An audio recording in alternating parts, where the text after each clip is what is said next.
감사합니다. 아침에도 이렇게 통독하고 집에 가면 이제 저녁에도 이 스마트폰 가지고 통독을 좀 하면은 굉장히 좋더라고요. 여러분 통독을 많이 하시길 바랍니다. 우리 오늘 말씀은 열왕기하 21장 말씀인데요. 21장 10절에서 26절 말씀입니다. 10절에서 21장 10절에서 26절 말씀, 22일 7월 22일 말씀입니다. 다 같이 한 목소리로 한번 읽겠습니다. 시작. 여호와께서 그의 종 모든 선지자들을 통하여 말씀하여 이르시되 유다 왕 므낫세가 이 가증한 일과 악을 행하여 그 전에 있던 아모리 사람들의 행위보다 더욱 심하였고 또 그들의 우상으로 유다를 범죄하게 하였도다. 그러므로 이스라엘의 하나님 여호와가 말하노니 내가 이제 예루살렘과 유다에 재앙을 내리니 듣는 자마다 두 귀가 울리리라. 내가 사마리아를 잰 줄과 아합의 집을 얻은 출 예루살렘에 베풀고 또 사람이 그릇을 엎음같이 예루살렘을 씻어버릴지라. 내가 나의 기업에서 남은 자들을 버려 그들이 내 손에 오는 미적 그들이 모든 원수에게 노략거리와 겁탈거리가 되리니 이는 애굽에서 나온 그의 조상 때부터 오늘까지 내가 보기에 악을 행하여 나의 진노를 일으켰음이라 하더라. 므낫세가 유다에게 범죄하여 여호와께서 악을 행한 것에 외에도 또 무죄한 자의 피를 심히 많이 흘려 예루살렘 이 끝에서 저 끝까지 가득하게 하였더라. 므낫세의 남은 사적과 그가 행한 모든 일과 범한 죄는 유다 왕 역대 지략에 기록되지 아니하였느냐. 므낫세가 그의 정왕티잠에 그의 농사의 동산에 장사되고 그 아들 아몬이 대신하여 왕이 되리라. 아몬이 왕이 될 때 나이가 22세 예루살렘에서 2년간 다스리니 그의 어머니의 이름은 무술레мет이요 욥과 하루스의 딸이니라. 아몬이 그의 아버지 므낫세의 행한같이 여호와의 보시기에 악을 행하되 그의 아버지가 행한 모든 길을 행하여 그의 아버지가 섬기던 우상을 섬겨 그들에게 경배하고 그의 주상들의 하나님 여호와를 버리고 그 길로 행하지 아니하더니 그의 신복들이 그에게 반역하여 왕을 궁중에서 죽이매 그 국민이 아몬 왕을 반역한 사람들을 다 죽이고 그의 아들 요시아를 대신하게 하여 왕을 삼았더라. 아몬이 행한 바 남은 사정은 역대 왕 지략에 기록되지 아니하였느냐. 아몬이 유사의 동산 자기 묘실에 장사되고 그의 아들 요시아가 대신하여 왕이 되니라. 아멘. 므낫세가 55년간 통치를 하지 않습니까? 12살에 와서 11절에 보니까 므낫세가 이 가증한 일과 악을 행함이 그 전에 있던 아모리 사람들의 행위보다 더욱 심했다. 거기다 한번 밑줄을 그으세요. 아모리 사람들의 행위보다 더욱 심했고, 자 15절로 내려가면 애굽에서 나온 그의 조상 때부터 오늘까지 내가 보기에 악을 행하여 나의 진노를 일으켰다. 그러니까 이게 므낫세의 죄뿐만 아니라 애굽에서부터 출애굽 때부터 그러니까 조상 때부터 지금까지라는 것이죠. 16절에도 보세요. 악을 행한 것 외에 무죄한 자의 피를 심히 많이 흘렸다. 그러니까 하나님께서 이제 그러니까 12절에 그러므로 유다에 재앙을 내리니, 재앙에다 동그라미를 한번 쳐보세요. 재앙을 내리는데 13절에 보니까 사마리아는 북이스라엘이죠. 잰 줄과 아합은 북이스라엘의 최악의 왕이었거든요. 그러니까 이 줄과 추는 심판을 이야기합니다. 줄은 거리를 재는 거고 추는 이게 바른가 안 바른가를 건축할 때 재는 거거든요. 그 예루살렘에다가 이제 남유다 쪽에다 내가 재겠다 하면서 이 그릇을 씻음같이 예루살렘을 씻어버린다는 것은 이 거민들을 추방케 하겠다라는 거예요. 예루살렘 땅에서 바벨론 포로로 잡혀가게 하겠다라는 것이죠. 14절에도 내가 나의 기업에서 남은 자들은 이 유다 백성을 말합니다. 이 백성들을 원수의 손에 넘기겠다 이 말입니다. 그러니까 이 이스라엘의 지금 이제 하나님의 심판이라는 것은 므낫세의 아주 악독한 그런 우상 숭배와 피를 흘린 것도 되지만 그 조상적부터 쌓아왔던 많은 죄들이 축적되어서 하나님의 심판을 이렇게 가져올 수밖에 없는데, 한번 생각해 보세요. 하나님께서 예레미야에도 보면 내가 얼마나 많은 선지자들을 너희 땅에 보냈는데 너희는 계속해서 선지자는 하나님이 편에서 그 말씀을 전달한 사람 아닙니까? 근데 너희들의 목이 뻣뻣하고 마음이 완고해서 내 이 선지자들을 이야기를 듣지 않았다라는 것이죠. 거꾸로 이렇게 생각해 보면 수백 년 동안 참아오신 하나님을 한번 생각해 봅시다. 우리가 참고 또 참고 또 참으시는 하나님, 그러나 악을 영원히 묵과하지는 않으시는 하나님을 우리가 이곳에서 배울 수가 있는 것이죠.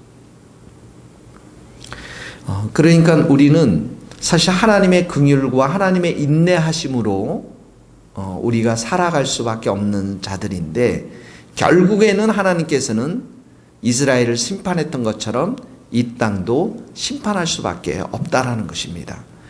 한번 우리 로마서 2장 4절 5절 한번 찾아보겠습니다. 로마서 2장 4절 5절 말씀입니다.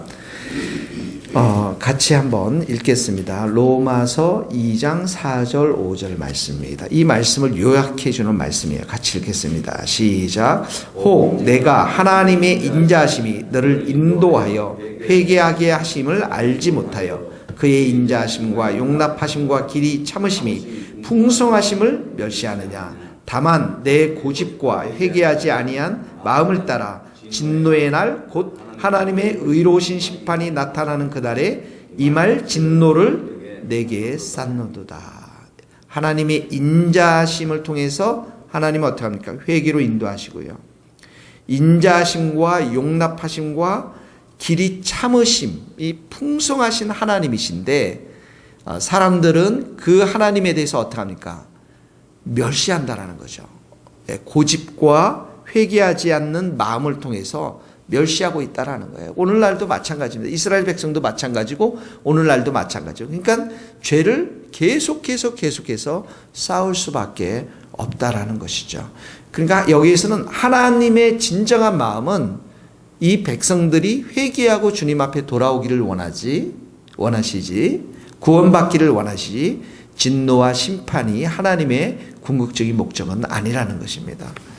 베드로후서 2장 9절 하나만 더 찾아보겠습니다. 베드로후서 2장 9절 말씀입니다. 베드로후서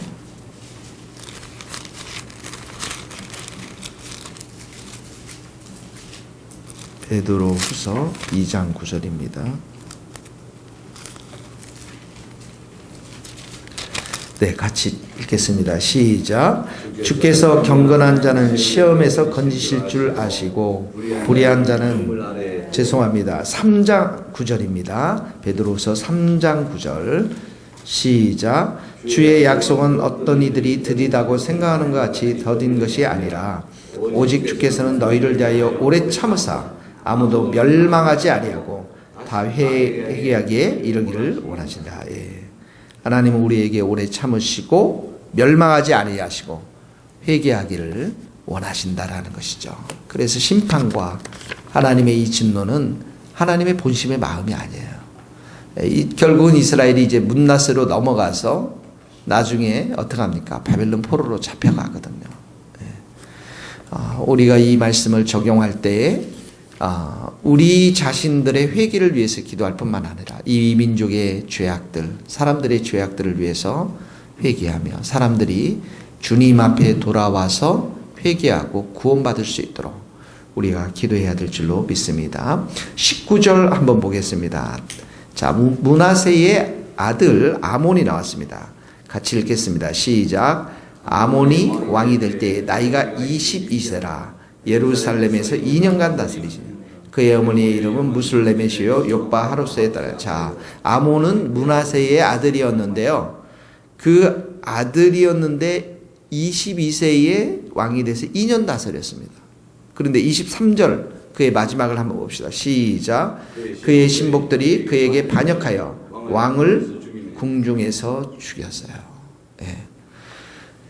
이 므낫세의 아들이 2년밖에 통치 못하고 죽었는데 왜 그랬겠습니까? 이 므낫세가 50년 이상 통치하면서 자기의 정적들을 숙청한 일도 많았고요. 아수르의 조공을 바치면서 백성들을 착취하고 억압하는 일도 많았고, 이런 원한과 아버지가 뿌린 그 원한과 이런 피해의 대가로 인해서 결국은 아들이 암살당하는 이런 비극적인 일들이 있을 수밖에 없었다라는 것이죠. 결국은 어떻게 합니까? 아버지가 뿌린 그 씨앗들을 고스란히 아들이 거둘 수밖에 없었다라는 것들을 우리가 보게 되어집니다. 22절에 보면 이런 말씀이 있습니다. 그의 조상들의 하나님 여호와를 버리고 그 길로 행하지 아니하더니. 므낫세 아버지가 하나님을 버리고 그 많은 악의 씨앗들을 뿌린 것들을, 이 아들도 여호와를 버리고 이제 그 씨앗들을 거둬서 죽임을 당할 수밖에 없는, 암살을 당할 수밖에 없는 그런 열매를 거뒀다라는 것이죠. 그러므로 우리가 정말 뿌려야 될 씨앗은 무엇입니까? 인간관계 속에서 미움과 악이 아니라 사랑입니다. 선을 뿌려줘야 되는 거예요. 그래야 그 사랑과 선으로부터 우리 자신도 열매를 거두고 우리 자손들도 열매를 거두는데, 결국은 이 사랑과 선은 어디로부터 나옵니까? 하나님을 믿는, 하나님을 사랑하는 그 경건으로부터 나올 수밖에 없다라는 것이죠. 잠언 10장 2절 마지막 한번 찾아봅시다. 잠언 10장 2절. 잠언 10장 2절 말씀입니다. 같이 찾고 우리 기도하겠습니다. 읽고 잠언 10장 2절 시작. 미움은 다툼을 일으켜도 잠언 10장 2절 그 말씀이 아닌가요? 그러면 제가 좀 잘못 찾았나 본데요. 잠언에 보니까 이런 말씀이 있습니다. 미움은 다툼을 일으켜도 사랑은 모든 허물을 가리느니라. 12절입니다. 네. 잠언 10장 12절 같이 한번 읽겠습니다. 시작. 미움은 다툼을 일으켜도 사랑은 모든 허물을 가리느니라. 오늘 우리가 이 말씀 생각하면서 미움의 씨앗, 원한의 씨앗, 증오의 씨앗을 심는 것이 아니라 사랑의 씨앗들을 우리가 퍼뜨리면서 허물을 가리고 사랑의 열매를 거둘 수 있기를 바랍니다. 같이 기도하시겠습니다. 우리 말씀을 생각하면서 회개와 제가 한번 기도하겠습니다. 하나님 아버지, 므낫세가 50년 이상을 나라를 통치하면서 하나님 보시기에 많은 악을 행했습니다. 또 그 악은 조상으로부터 행해졌던 그 악이었습니다. 하나님은 이 악에 대해서 심판하시고 또 악에 대해서 징벌하셨는 하나님이신 것을 우리가 오늘 배웠습니다. 그러나 그 진노는 하나님의 진심 어린 마음이 아니라 정말 회개하며 돌이키며 하나님 앞에 돌아오기를 원하시는 하나님의 말씀을 또한 저희들이 배웠습니다. 하나님의 무한하신 인내와 긍휼을 우리가 통해서 여기까지 살아왔는데, 하나님 아버지, 오늘도 저희들의 마음 가운데 충만한 은혜를 부어주시고 불쌍히 여겨주셔서 우리가 회개하는 삶을 살아가게 하시고, 우리가 회개할 뿐만 아니라 우리 가정, 우리 교회, 이 민족도 주님 앞에 회개하며 돌아올 수 있도록 은혜 베풀어 주옵소서. 오늘도 우리의 사람들 관계 속에서 사랑의 씨앗을 마음껏 뿌리는 우리 모든 성도들이 될 수 있도록 축복하여 주시옵소서. 예수님의 이름으로 기도하오며 지금은 우리 주 예수 그리스도의 은혜와 하나님의 크신 사랑과 성령님의 교통하심이 우리 모든 성도들, 선교사님들 머리 위에 이제로부터 영원토록 함께 하시기를 간절히 축원하옵나이다. 아멘.